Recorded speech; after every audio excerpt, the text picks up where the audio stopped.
Education, very important for all of us, whether it's our grandkids getting back in school in a week or two, or ourselves taking some classes for enjoyment and enrichment.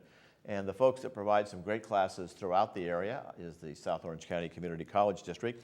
TJ Prendergast joins us today, one of the trustees there. Welcome back to the show. Thank you. You're a busy guy, a school teacher up in Tustin as well, I believe, correct? Correct. So you're about ready to gear up for that, but you're also, college is already back in action for the year. Yes, yeah. Classes started last week. We had the flex week prior to that where the staff came back for professional development and information about upcoming issues that they'll be dealing with throughout the year. Good. So most recent trustees meeting, what's been going on with the trustees? A lot of exciting things are happening right now with the startup. We have the new Learning Resource Center at Saddleback was remodeled and opened back up, along with a revitalized Student Health Center.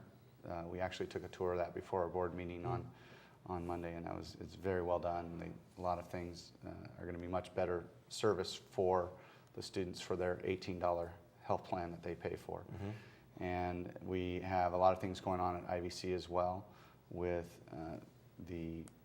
they have new faculty hired throughout both campuses, 27 new faculty at Saddleback, 9 new faculty at IVC to replace those that went through the retirement program last year. So it's been very, very active summer and start of the school year. So some new people and perhaps some new ideas and at least some different lesson plans than people have may have had in previous semesters up there as well. Well, a lot of things are going on in the state, a lot of discussion, even at the presidential election this year. They're talking a lot about education. Obviously, the community colleges play a vital role in the educational process. We keep hearing that the state universities and state colleges are having to cut back on their enrollment. Is that causing more students to head your way?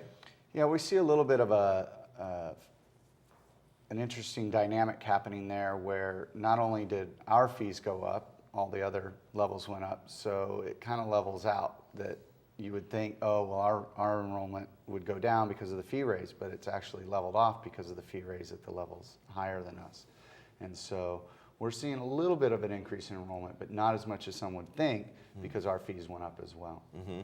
And of course, you continue to provide a variety of types of classes, and obviously the flexibility of the community college has been touted for years. You're able to come up with new programs much quicker, it seems like, than the state institutions for changes in what kind of jobs are available and all of that. So a lot of flexibility that you folks are able to have, and maybe some of those new teachers will be teaching some of those new types of classes as well. Sure. We do have a number of things happening at the state level. There's the Student Success Task Force, which is putting out recommendations based on a law passed in order for the community colleges to look at graduation rates and transfer rates and things of that nature. And of course made a few people nervous around here because it sounded like they were going to be doing things to the emeritus programs and workforce education, things of that nature. We're fortunate enough to not have to worry about too much of that because of our tax structure and so forth with basic aid. So we're able to keep those programs and have that flexibility. But there are a number of surrounding districts that are going through a lot of trouble with the budget cuts and potentially more to come depending on what happens in November if Proposition 30 doesn't go a certain way. We will, of course, stay alert to all of those things as taxpayers, since we help pay for those things, but also a lot, as you mentioned, a lot of our folks here are enjoying those emeritus classes that you folks offer as well, and you also have an emeritus program out of IVC, I understand, so people up in the Irvine area enjoying some of those classes as well. So there's lots of opportunities. Lifelong learning is not just a statement, but it's a reality with the community colleges. And it's a charge of ours. It's in our mission. It's what we do. So, yeah. So it is very important. In the midst of these budget restrictions, you folks are also continuing to upgrade the facilities, whether it's new software, new hardware, new buildings, which shows good fiscal restraint in certain areas, but able to have the money available for things that are needed as well.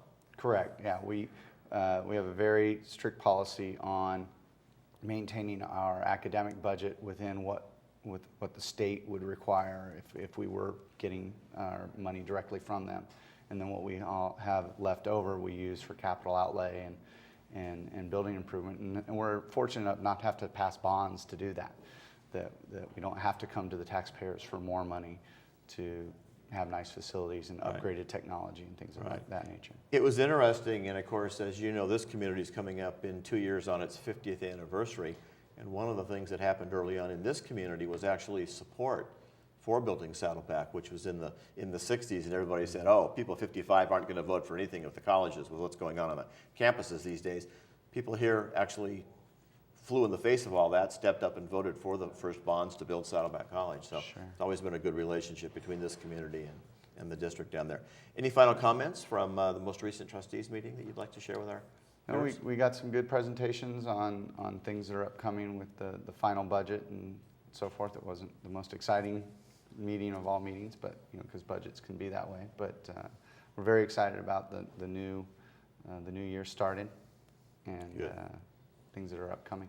We always have to pay the bills, and that's what you guys do every time at the meeting is come up with the dollars to make it all work. Thanks so much for joining us. We'll see you back here in a few months with more, and we appreciate you being with us today. Thank you. Thanks for joining us today. Again, another member of the Board of Trustees, PJ Prendergast, one of the gentlemen who is involved with the board and the Board of Trustees of the South Orange County Community College District, bringing you some great classes right here.